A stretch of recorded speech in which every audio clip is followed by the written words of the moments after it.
Aujourd'hui, l'une des plus difficiles est de rapporter les événements des évêques qui risquent d'être punis parce qu'ils sont catholiques, ou du moins pour avoir sérieusement tenté de l'être. 6 chefs religieux, qui s'acquittent de leurs fonctions avec dévouement et sérieux, se retrouvent souvent attaqués simplement pour avoir tenté de vivre et de promouvoir les valeurs catholiques dans un monde de plus en plus hostile à ces principes. Leur intégrité et leur engagement envers la foi en font la cible de critiques et de pénalisations, rendant leur travail encore plus difficile. L'année dernière, une étude menée en Europe a été publiée sur le nombre d'évêques démis de leurs fonctions par le pape François. 6 éloignements se sont manifestés sous différentes formes.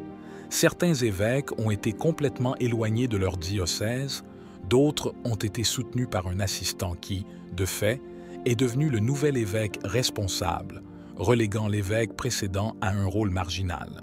En outre, certains évêques ont été évincés de postes importants au sein de la curie romaine, tandis que d'autres ont été envoyés dans des postes éloignés où leur influence est limitée. En outre, il y a eu des sias d'évêques démis de postes importants au sein de la curie romaine, où ils exerçaient une influence significative sur les décisions ecclésiastiques.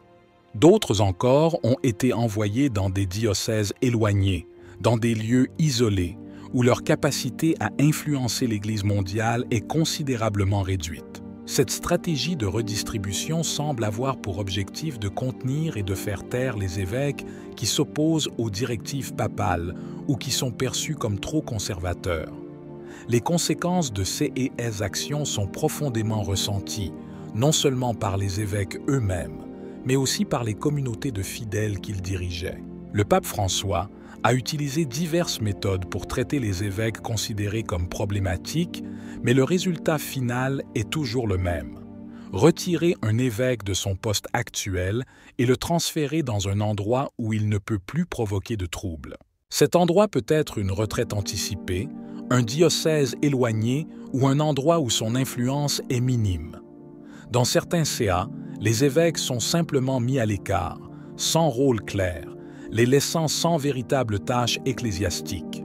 Cette approche vise à réduire l'opposition interne et à garantir que les directives papales soient suivies sans résistance significative. Aujourd'hui, on apprend qu'un autre évêque pourrait subir le même traitement que des évêques comme Strickland. La liste des évêques concernés par COS mesures continue de s'allonger, avec au moins 25 CA déjà connus, et malheureusement ce nombre augmente. Bien que les noms des évêques impliqués soient nouveaux pour beaucoup, la méthode utilisée est désormais malheureusement familière. 6 mesures ont été appliquées à divers groupes religieux et à des évêques individuels comme Strickland, ainsi qu'à Porto Rico avec Menziger Fernandez. Aujourd'hui, un nouveau CS apparaît avec un article d'Info Vaticana qui rapporte que le Vatican a ordonné une visite fraternelle au diocèse conservateur de Bonn. Cette histoire concerne Menziger Mark Hayet, l'évêque de Bonn. Cet évêque, qui semble simplement essayer de faire son travail et de vivre selon les principes catholiques, se retrouve désormais puni pour son orthodoxie. À l'heure où les évêques conservateurs sont de moins en moins tolérés dans l'Église, Hayet semble destiné à subir le même sort que nombre de ses confrères. Rappelons-nous les paroles du pape François à l'égard des conservateurs. Cette affaire surgit dans le contexte de nombreux autres événements impliquant l'Église, parmi lesquels les déclarations de Menziger Vigano la semaine dernière, des événements dans le monde politique et d'autres déclarations de François qui ont suscité un tollé considérable.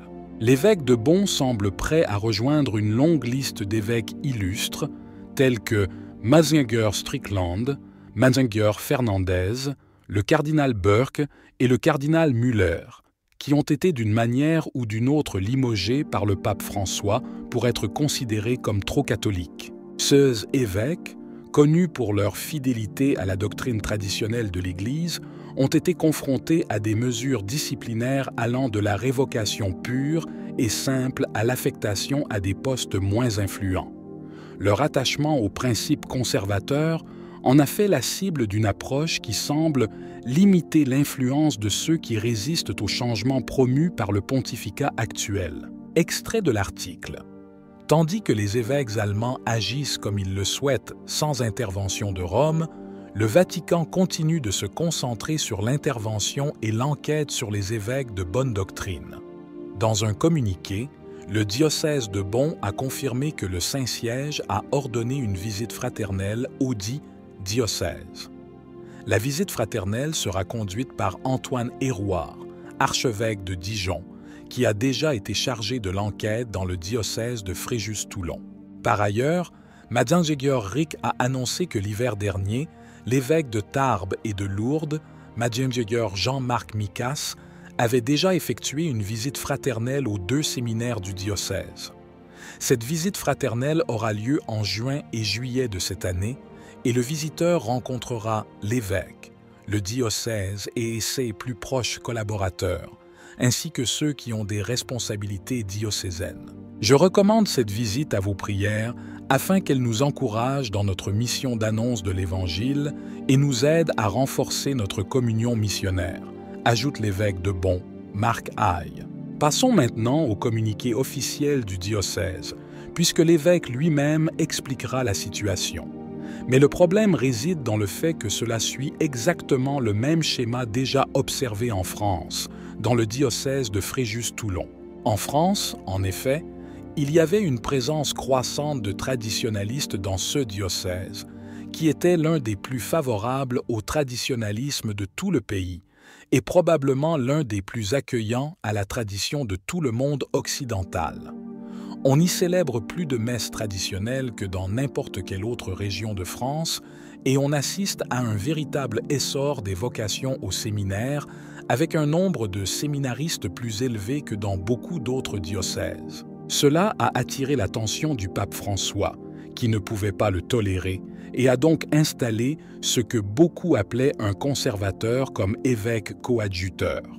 Un évêque coadjuteur est un évêque qui a le droit de succession lors du départ à la retraite de l'ordinaire.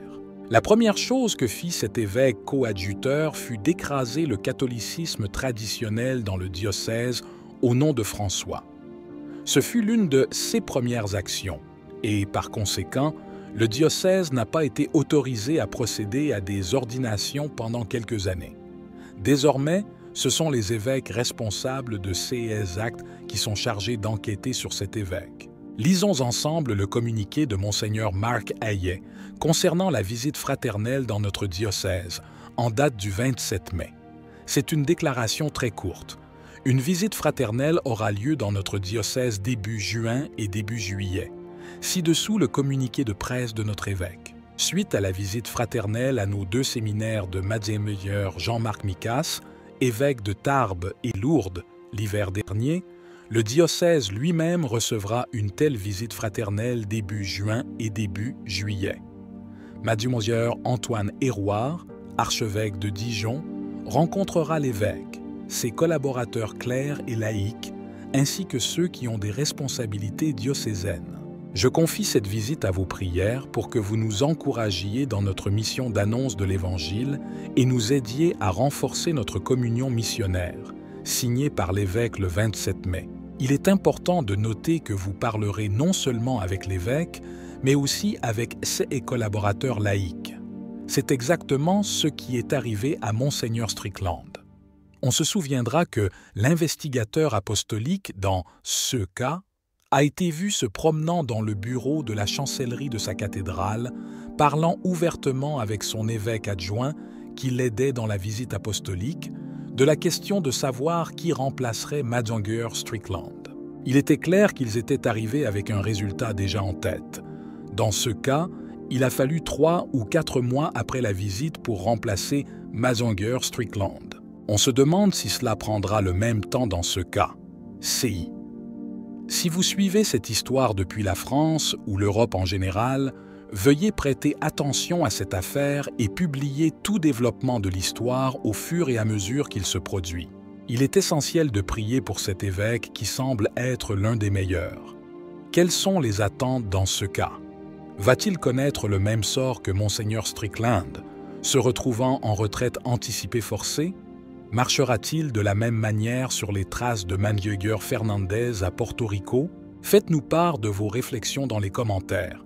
Si ce n'est pas déjà fait, je vous encourage à liker et à vous abonner, cela aide beaucoup. Partager ceci sur les réseaux sociaux est tout aussi utile. Si vous avez aimé la vidéo, commentez Amen. Que Dieu te bénisse.